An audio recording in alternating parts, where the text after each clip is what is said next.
No meio do deserto, uma criança muito pequena vagueia enquanto mordisca um dedo humano.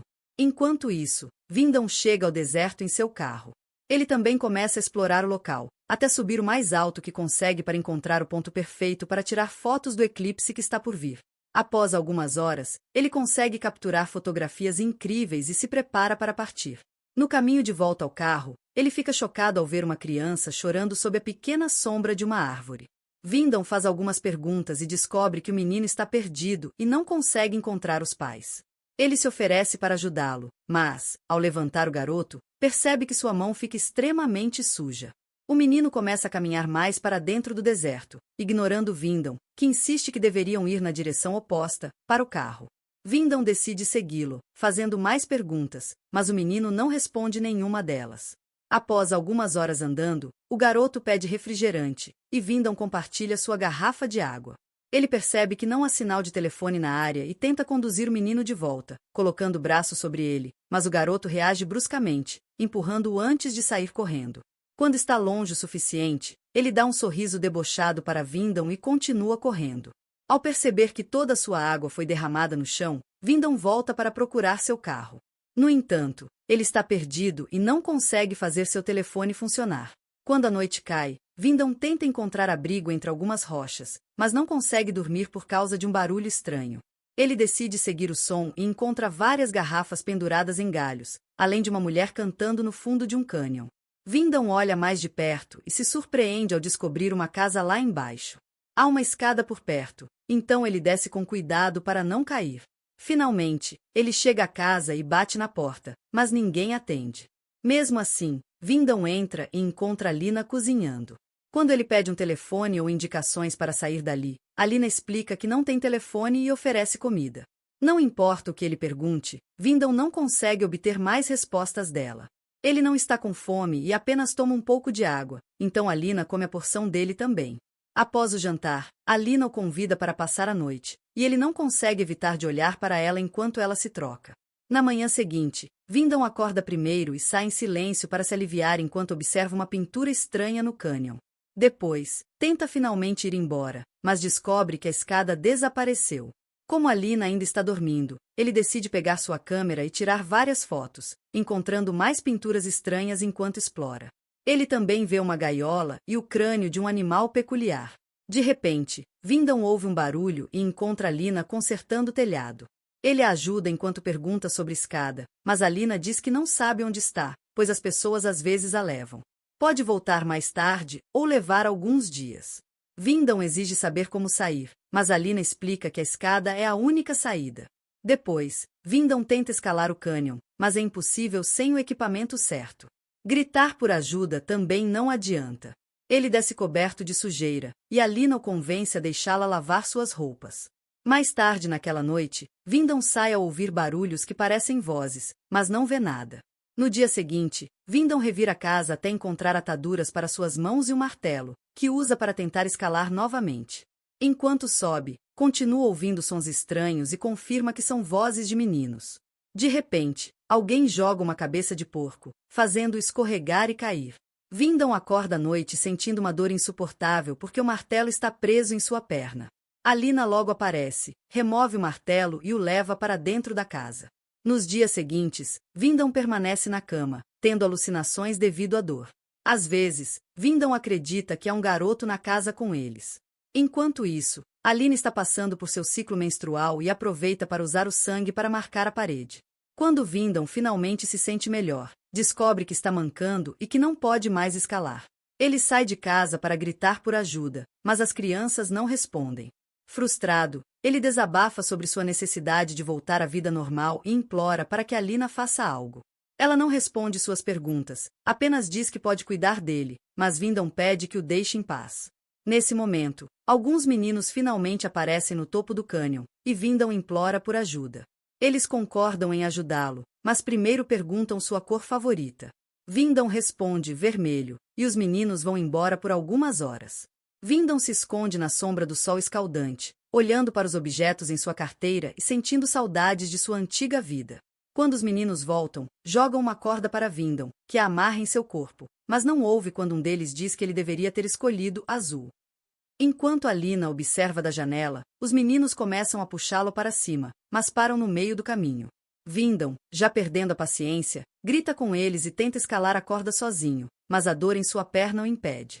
Os meninos o deixam pendurado por horas, e sua pele começa a ficar vermelha por causa do sol.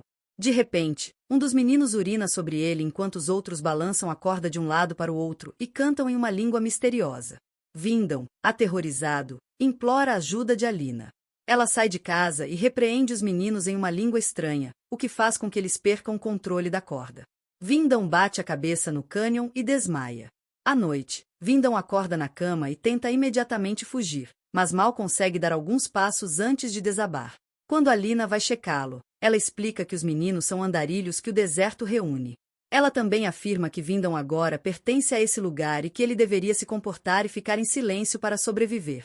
Os meninos aparecem novamente no topo do cânion e começam a cuspir nele enquanto Alina janta dentro de casa, ignorando os gritos. A partir de então, Vindam não tem escolha a não ser aceitar sua nova vida com Alina. Notando que suas roupas estão arruinadas, Alina oferece novas peças de um baú, e Vindam fica surpreso ao ver que ela tem muitas roupas masculinas. Mais tarde, ele ajuda com a plantação e planta algumas sementes, pois de alguma forma o solo é fértil em uma área muito específica do cânion. Ele é interrompido por um dos meninos, que envia uma caixa de coisas, que Alina rapidamente leva para dentro. Quando Vindam pergunta onde encontraram aquilo, ela diz que não importa e permite que ele fique com uma garrafa de uísque. Com o passar dos dias, Vindam fica frustrado porque Alina só fala o necessário e não se envolve em conversas reais. Quando ele reclama, ela declara que ele já bebeu o suficiente e impede que ele pegue a garrafa novamente. Naquela noite, Vindam ouve os meninos fazendo barulho e corre para fora, ignorando os avisos de Alina. Ele pega o machado para se proteger e começa a procurar até encontrar um dos meninos vestido como uma mulher enquanto os outros correm por perto rindo.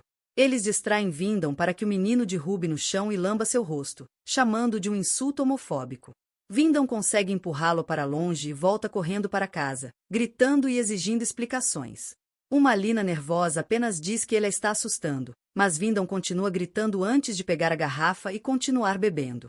Quando Alina tenta mandá-lo para a cama, ele se recusa e aponta que não é um garoto que aceita ordens, mas um homem de verdade. Alina concorda que ele é um homem e começa a se despir. Depois de lavar o corpo, ela abraça Vindam e o conforta até que eles acabam tendo relações. No entanto, ela não parece estar gostando, e os cânticos dos meninos ainda podem ser ouvidos lá fora. Algumas semanas se passam, e Vindam fica feliz ao ver que as plantas estão crescendo. Enquanto cuida da plantação, um garoto chamado Lepus aparece e pergunta sobre o processo. Vindam ensina várias coisas a ele e oferece continuar explicando no futuro. Lepus agradece jogando alguns doces para ele e promete encontrar refrigerante para a próxima vez.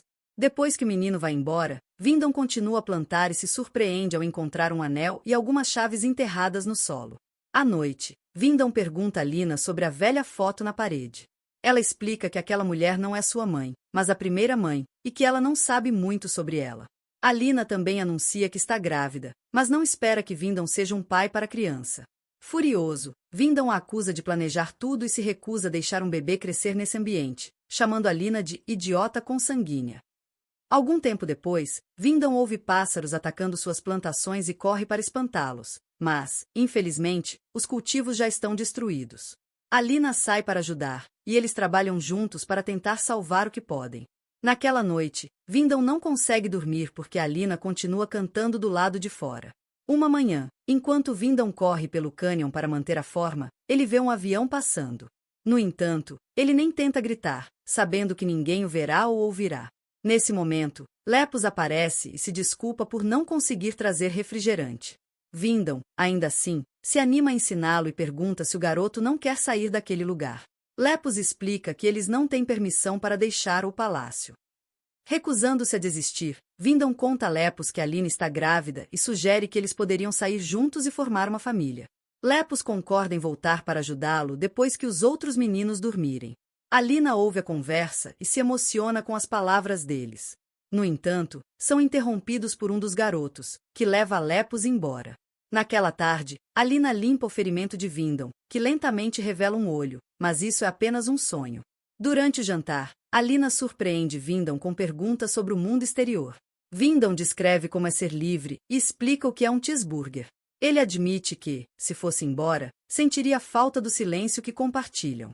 Em troca, Vindon pergunta sobre a vida de Alina, e ela conta que sua mãe dizia que eles vivem no deserto porque o mundo lá fora é uma miragem, ou seja, não é real. Para tentar mudar a visão dela, Vindon pega sua câmera e mostra as fotos do eclipse. Acidentalmente, ele reproduz um pequeno vídeo que gravou no carro, com música tocando no rádio. Como Alina nunca ouviu música antes, ela ri e pede para ouvir repetidas vezes. Naquela noite, Vindon sonhou com chamas e os meninos cantando. Pela manhã, Alina sai de casa e grita em desespero ao descobrir o corpo de Lepus pendurado acima deles. Ela começa a gritar com os meninos na língua estranha, mas também diz em inglês que isso não é coisa de irmãos. Vindon tenta confortá-la, mas Alina o empurra, culpando pela morte de seu menino. Ao perceber que muitos dos meninos são filhos dela, Alina o agride com uma tábua de madeira. Nos meses seguintes, Vindon é mantido preso em uma gaiola, e Alina só se aproxima para levar comida. Sempre que Vindon vê os meninos no topo do cânion, tenta chamar sua atenção, mas eles o ignoram. Certo dia, Vindon se anima ao ver uma mulher caminhando pelo cânion e pede ajuda. A mulher promete buscar socorro, mas os meninos a encontram primeiro e a matam rapidamente, levando Vindon a ter um colapso. Ele bate e sacode a gaiola, mas Alina não lhe dá atenção. Uma noite, todos os meninos descem ao cânion e um deles dá a Vindon um pêssego, que ele come chorando. Em seguida, um ritual começa.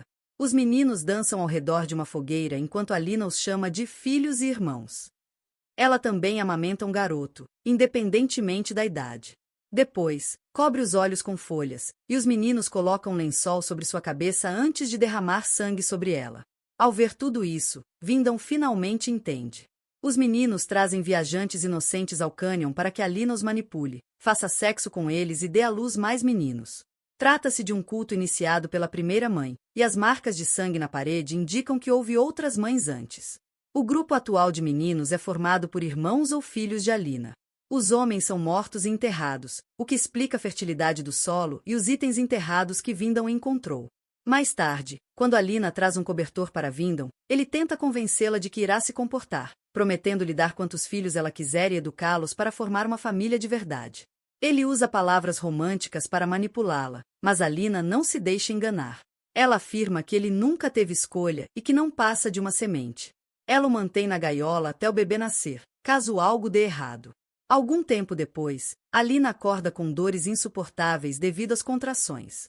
Sentindo que algo está errado, ela corre para libertar Vindon, explicando que nunca foi assim antes.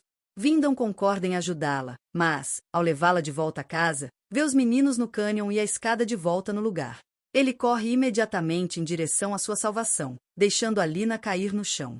Alina dá à luz ali mesmo. Vindon para ouvir o choro do bebê e decide conhecer sua filha. Alina permite que ele segure a bebê por alguns minutos antes de tomá-la de volta, explicando que a menina será a nova mãe. Ela agradece pela cooperação de Vindon antes que os meninos o cercam e cortam sua garganta, matando-o. Mais tarde, Alina guarda os pertences de Vindon no baú junto com os de outros homens, enquanto lá fora, o corpo de Vindon é devorado por vermes. Finalizando assim, Decidem, filme de terror e thriller de 2023. Obrigado por assistir, se inscreve no canal, deixa o like, valeu, fui!